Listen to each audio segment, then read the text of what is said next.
and welcome to today's session for Hear from the Pros, and we're very honored today to have Luisa Hough, who's going to be talking with us today. And before we get started on that and the conversation, just want to give you a little bit of background on Luisa. She started mortgage brokering in 2004 with 12 years experience working in conveyancing at a law firm.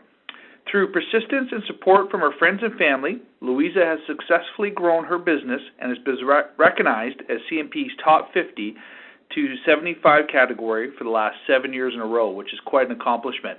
So I'm very honored to have Luisa here, and welcome, Luisa. Hi, thank you, Jarrett. How are you doing? I'm very well. How about yourself? Great. Not too bad, thank you. Excellent. Yeah. So, Luisa, why don't you tell us a little bit about yourself and your business? Okay, well, I started to become a mortgage broker in 2004, and I was born and raised in Vancouver. My parents immigrated here in Vancouver in 1969, and, I was born in 1970 as a mortgage broker. That's what I say. I'm married. I have two great kids, and my story, I became a mortgage broker in 2004. Previous to that, as you mentioned, I worked at a law firm as a conveyancer for about 12 years. This provided me invaluable experience and connection in the mortgage industry. I decided to become a mortgage broker back in 2004. I had two friends of mine who encouraged, I say pushed, but encouraged me to become a mortgage broker and get into the industry. I think they believed in me more than I believed in myself. I knew the knowledge and experience I had in the real estate and conveyance side of things was going to benefit me, so I decided to take that leap. Excellent. And so you started, so when you got started in it, what was your first struggle you felt from starting in the industry? Well, the most difficult decision for me was not having the consistent salary. Yeah. That's what stopped me from becoming a broker prior to 2004. I mean, it's so hard to take that leap to go from, having a salary and then going straight to commission and not having anything. At the time I did that, I had just had a baby too, and I was so afraid to take the leap. My first year was not easy. I had the struggles and the roadblocks, as you did, as every new broker does. I came from an industry where I dealt with banks and realtors and had very strong connections to both. So it came as a very big surprise to me when I called upon all my realtor friends, and no one wanted to deal with me. They knew me as a conveyancer, not as a mortgage broker. They trusted me to do their conveyance, but not their mortgage. So it was really difficult for me. I had to go out there and build new relationships, as well as try and reestablish the trust and confidence with the people that I already knew in the industry. So this made my transition in the industry really, really hard. I leaned a lot on my friends and family to be my raving fans, as we call it. To this day, my friends and family are my biggest referral source, as well as my clients, obviously. Fantastic.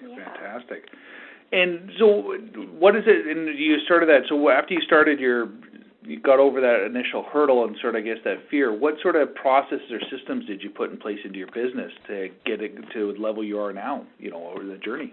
Well, you know what? The hardest thing for me was to get people to trust me.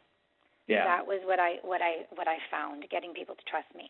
I was honest. I had to be really honest with everybody. I just found that if I just told the truth and basically said, I'm going to work hard for you, because that's all I had at that point, was showing them how hard I worked.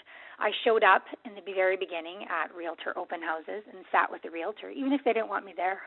I picked a few realtors that I sort of knew and wanted to get to know and wanted to work with, and basically tried to do what I could to get business from them. I sent them products, market rate updates consistently. My thing was being consistent. That's a really big thing, I think, in our industry. As you probably know, Jared, it's the consistency of everything. I would make a point of booking lunches and coffees at least 2 to 4 times a week, not only with realtors, but with divorce lawyers, accountants, financial advisors, anybody that would really want to listen to me. I never took no for an answer. I joined a networking group, which some people say that it's not necessarily the greatest thing. But I did. I got a lot out of it, the knowledge that I learned, meeting people. It's amazing where you can find your deals. I offered incentive programs, trips, points, jewelry. I tried basically everything. One realtor who gave me my very first deal basically said, if you work this hard to try and get one deal out of me, I can only imagine how hard you work for my clients. So that realtor gave me a chance, and I've been working with that realtor now for 10 years. Fantastic. That's great. Yeah. I mean, and I think that's one of the key things is like I look at your slide that everyone is looking at right now, and being consistent to me is absolutely the most paramount. I think too many times in our industry we give up too early, we don't take that leap, and we don't follow through. And I think you got to be consistent on every aspect of your business. You do. You would be if you had a salary-paying job. You would be doing exactly what your boss told you to do, to be on people, to be doing your job. So what's the difference with us going on, or not commission-based? We have to do the exact same thing. There's I call it polite persistence. Or some people, call it polite persistence. I call it a dog with a bone. You just never let it go. Right. You just keep going on, and it's the same thing. You're going to get a lot of rejection. I mean, over the years, it's a lot of rejection, and it was hard to take, but I quickly learned not to take it personally. Yeah. If I did, I would have been out of this industry a long time ago. Yeah, that is key. I mean, you're always going to have that, And speaking of that, do you want to share a story, like a story of that you you failed at and what you learned from that? Okay, well, you know what? I do have. There's a couple of stories. It's a hard question when I do that. When you say that, it's one of the stories that I think I've already said was the most difficult part was leaving and assuming that everybody that I knew in the industry was going to come to me. Yeah. I felt like a failure. I felt like I wasn't good at it. I wanted to quit. I didn't want to do this anymore. And then I decided to I leaned on a few mentors of mine and, listened to what they did, followed some of their instructions, followed their advice. And I knew I built a business for a law firm in South Surrey, White Rock in 12 years. I knew I could do that for myself. So I woke up one morning and said, this is it. I'm just going to continue to be persistent, continue to be consistent, and just not take no for an answer. So that was, I felt like a failure when I left the law firm and thought I wasn't good enough for this industry. And for me, I realized persistence and consistency is what kept me going. That's great, Luisa. It's just awesome. I noticed, one thing I would say too is like being successful as you are and everything. Obviously, you have different systems and process that you put in place. Are you able to kind of share what you've kind of worked with? What kind of systems have helped you, go from starting out from ground zero to where you are now, as one of the top mortgage brokers in Canada?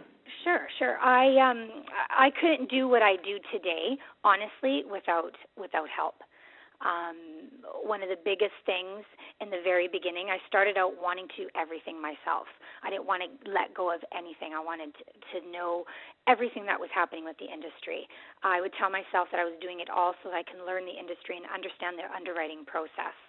Very early in my journey did I realize that my time was more valuable going out and getting the business rather than in the business talking to lenders and underwriters. Don't get me wrong, I love dealing with the people, the lenders, the underwriters, but I struggled with doing the paperwork. I found myself seeing people in the day and then working on the paperwork at night and not having any time for anything. I could have used that time building more relationships with realtors and referral sources. I wanted to, again, work on my business and have someone else working in my business. Family and friends were very important to me, and I found that when I didn't have the help, I was not there for my family and friends. Not only is having a team helping me build my business to what it is today, but it's allowed me the freedom to spend more time with family and friends. It's a difficult time when you're doing everything yourself. I basically hired an underwriter back in, I started in 2004. I started an underwriter in 2005. And basically, we did everything together. I taught her the underwriting side so that I can go out and build my business. My basic systems and processes, really, it's not rocket science. It's, I'm going to pull up the slide here so you can see it here. I've got the initial contact with the client. That's the first thing I do. I try and see my clients twice during the process from start to finish. So you're doing a personal visit I do right? personal visits. Face-to-face. Yes, face-to-face. When they see me face-to-face, I figure that I can get them to trust me. And then at the end, I want to be there to tell them that here you go, here's your approval, congratulations, your first home, your reno, whatever the case may be. I want to be the one to provide that information to them. I communicate with the client, whether it's coming from me or my assistant. I'm always in communication. Initial contact with the client and introduction to your underwriter. I think that's the key. A lot of people in this industry who have underwriters or assistants are not letting the clients know what exactly that person is there for. I sit with my client and explain, this is what I want to do. I want to, figure out what I can do for you, and then the back end, my assistants will take care of it, or my underwriter will take care of it, and you'll be dealing with them. And in the meantime, if you have any questions or concerns, you can always contact me. So I always have I have a CRM, must have a deal management program to keep track of your clients, referral sources, and renewals. That's a really, really big thing. I listen to some brokers sometimes, and there's a lot of brokers that don't have a CRM program. A phone call at closing. Yeah. That's really important. It's just a 2-minute conversation. Handwritten thank you card with a Starbucks card. Magazine subscription, compliments of me. It's a monthly reminder of you. And it's not expensive. It's really cheap. A personal gift, a token of your appreciation. A birthday card with a lotto. Not the cakes like you do, Jarrett. I tried to do that, but I think, like you said, it's a lot of work. And annual checkup from phone call and email. I think that's really key. What I started doing a few years back was I'd pick 5 clients a week, and I send them a think of you mortgage card. Do they have any questions? Here's a lotto ticket, just a thinking of you, because I want them to know that I'm thinking of them so that I'm now back in their mind. Right. I send a thank you card initially. Every time I get a referral from somebody, I immediately send them a thank you card with Starbucks, thanking them to think. It's just the little things. It's not a lot. It's the little things that help you. Obviously, I don't do a lot of that stuff personally. I have a team or people that are helping me. But those little things are what I feel get us the referrals and the referrals that we need. Yeah. So, and you're doing this obviously in a consistent basis with everybody that you're coming in contact, and you have a system or process set up back in your office to do this, correct? Yes, we do. Yes, we have a system. And if anybody ever wants to call me to talk about that, what my system is, I have no problem sharing it. I know that there's lots of work out there for all of us, and I think sharing our successes is what's going to help our industry make it great. Yeah. No, I agree with you. And I'm doing the broker base, so that's been really helpful. That's a set it and forget it. On top of that, I do this other stuff as well that I have, just the little things. And but broker base has been a really big go-getter for us. Yeah, broker base has been fantastic, and I've heard from a lot of people across the network how it's been helping increase their business. And definitely, if you haven't had an opportunity to look at it, I do urge you to contact Chad or Marty to get in contact with it, because it is a great system. So it really is. And if you haven't done it and you don't want to do any of this other stuff, I think broker base is really great. It's like you say, it's set it, forget it. Yeah, it's really good that way. Good. So one of the things that I got this question asked to me last week, and I thought was a great question, was do you have a specific sales process or follow-up process that wasn't working, and what did you change to get a better outcome out of it? You know what I was doing? I felt that I started to inundate my clients with too much information during my process. It started to be too much, and like newsletters, market updates, camp stats, all that stuff that really I started to think, I was losing interest in my clients. My clients were losing interest in what I had to say. So I decided to scale back on a lot of the stuff that I was sending out. And what I would say is, like, if you get something from me, it's not always going to be all the time market-wise, but when you do, then it's important for you to read it and get in touch with you, whether rates are going up or whether there's, a shift in the market, that kind of stuff. That's what I learned early on, is not to inundate my clients with, I don't want to say junk, but just stuff that maybe is not important to them. It could be important to us, but not necessarily what's important to them. So I started putting myself in their shoes, saying, okay, what do I want to see from them? The little things that I mail out or email, those are nice little incentives and nice little thank yous. But really, what do they want to hear from me? If I had a mortgage broker that was doing my stuff, I'd want to know if my rate was going up. I want to know if I can get a better rate, and I want to hear every year from you that I'm still doing okay. Yeah, I agree with you. Yeah, you have to keep that contact for sure, Luisa. I do, but just not inundate them with stuff. So I if we send something out, it just really means that they need to read it. And I'm getting a lot of feedback, because that was a big deal. When you're sending the newsletters, a lot of people do it, and I don't at all say that it's a bad thing. It just wasn't working for me. Yeah, you got to make sure what you're sending out is matches your personality. That's right. It's the best. And if it's something you want to read, because you're going to be drawn to a lot of your personality anyways. So I think if you're doing things that matches something you're going to like, that your sphere is going to like, 9 times out of 10, your database is going to like it, right? Or the clients or referral sources as well. That's right. Your database is the people that you've connected with, and that's what you want. You want that connection with your clients, and you want that connection to continue with your clients throughout the term or throughout the life of their mortgage. I'm there for them, and I say for them for the life of their mortgage. Yeah, and that's exactly it. Good. So one other area that, of course, we've been hearing a lot of talk about lately and is about cross-selling of different products and everything. Have you done that or had any success in that yourself personally? I have. I've just recently started that. That's been a really big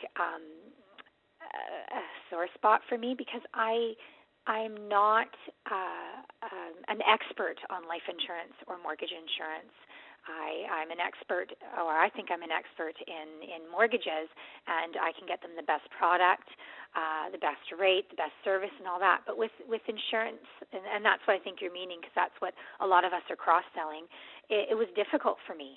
I ended up taking a couple insurance courses just to get the gist of it, but it is very overwhelming. I do talk a lot about mortgage insurance now. I'm doing a lot of the mortgage protection plan, but at the same time, I am also advising them to talk to a financial planner or a life insurance person as well, to make sure that is the best solution for them. Right. Mm-hmm. A lot of people may disagree with me, but I am selling it for the first-time home buyers, because I think that they don't have the knowledge yet to go out there and start researching life insurance policies, mortgage insurance policies, and I think it's a good protection for them, and they're young, and it's cheap for them, and it's a peace of mind. Yeah. I mean, I think life insurance is there. I know that also VERICO has started off with VERICO, and I know people in our firm have had great success with it. And just because it is training, right? You need to know the training and information. So I think if you're going into cross-selling, I think you want to work with people who are going to train you to help you, right? That's right. Because you want to make sure that you're coming off more professional with your clients. I think that's right. the key aspect of it, right? That's right. Yeah, I would agree for sure. So, I guess one of the things I was going to say to you, too, is how do you manage you got a family, you got your business practice, so how are you doing all this? I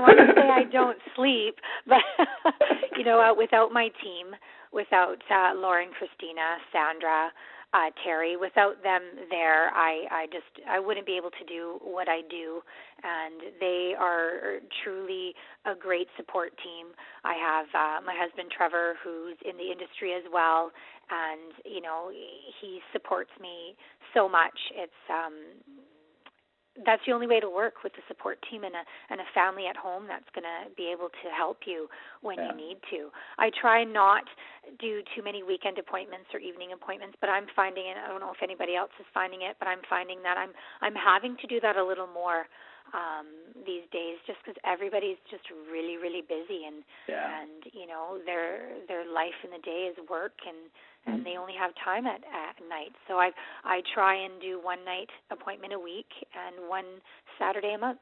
Mhm. Well, that's a great. But you're doing it on your schedule, and I think that's the key thing that everyone on the call. And if you haven't, you have to set your boundaries for your clients. So even though you can say that you are going to meet evenings and weekends, but here's the days I'm available. So that way it's set up, whereas you're not going every night, and that's what causes where you to become inconsistent, I've found over time. Yes, inconsistent, and then not loving your job, not liking what you're doing, because you're taking most of your time away from your family or your friends or your lifestyle or whatever it may be, and all you're doing is work. We can't live, breathe this industry. It'll just eat us up. Absolutely. Couldn't agree more with you. You need your recovery time, big time on that. You do. Yeah, for sure. So, Luisa, what's one thing or a habit do you think has made you successful in the last 7 years? I've got the success quote, and something that I've learned or heard. Actually, I first heard this quote in 2004 when I went to Symbol. It's Camp now, but it was called Symbol back then. And Joe Stump, and I believe you've seen him, haven't you, Jared? Absolutely. Joe Stump. And he said, "Please don't keep me a secret."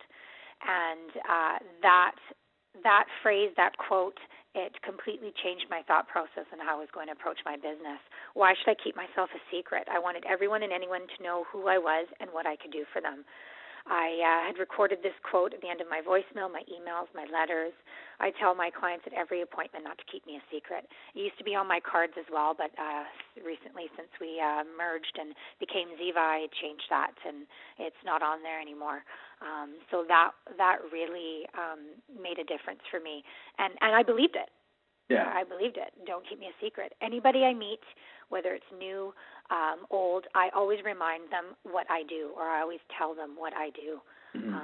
Example, I was at my son's hockey game, and a woman next to me was talking about potentially building a house, but she didn't know the ins and outs of it, and you know what, they're just going to decide to stay where they're at, and they're not going to do anything. So I ended up giving her my card and talking to her about it while we're sitting there the whole time watching our kids play, and you know, a week later she emailed me and wanting to sit down and with her husband and figure out whether or not they can do a construction mortgage. So anywhere you are, I think we're able to discuss what we do and really educate our clients and people as to what we do. I mean, we're only 35% of the market share. That's right. Like, it's we crazy. We can increase it dramatically. I would agree with you 100%. You know, if we educated the people out there knowing exactly what we can do for them, we would be untouchable or unstoppable. So which brings up a great question is, where do you think our industry is headed, and where do you see the opportunity, Luisa? I see there's lots of opportunity for us in this industry. I think that, and this is just my opinion, I feel that there is a lot of room for all of us to work together and become a great industry. It's difficult out there, as most of us know, especially with the banks tightening up, and I believe that they're going to start tightening up a little more. It's just a lot more difficult for, you know, us as brokers and clients to get approved, and they're wanting more and more. And I think if we tell our clients and educate them as what we need in order to get them their first home or get them the reno or you know, find them what they need, it'll be great. It's just we as brokers have to educate. We can't, you know, and people are going to be upset with me, but we can't have this as a part-time job. Yeah. This has to be what you do. You know, it's hard. It's hard enough as it is. You know, I lean on professionals all the time. I talk to anybody that can help me, and I learn from everybody every single day. I couldn't agree with you more. I think you have to be professional. I think, you know, definitely when you can be part-time and when you're learning and training, but you got to look at this as a long-term career, you know, and I think if you look at it as a long-term career and you put in the work ethic like we talked about, Luisa, success will happen for you. That's right. That's right. It will. I mean, Just as a reminder, if you have any questions for Luisa, if you want to type them into the chat box, because I'm just to my last question here for her, and we can answer any other questions. We'll have time for you.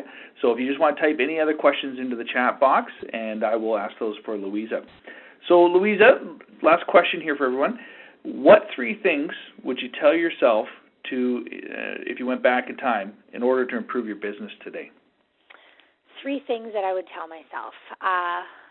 One, the very first thing I would tell myself was do it way sooner than I did it. I would have been in this industry back in, 1999 if I did it right. I would tell myself not to be so afraid. Second, I would definitely have hired help right away. And that would have been my very first thing.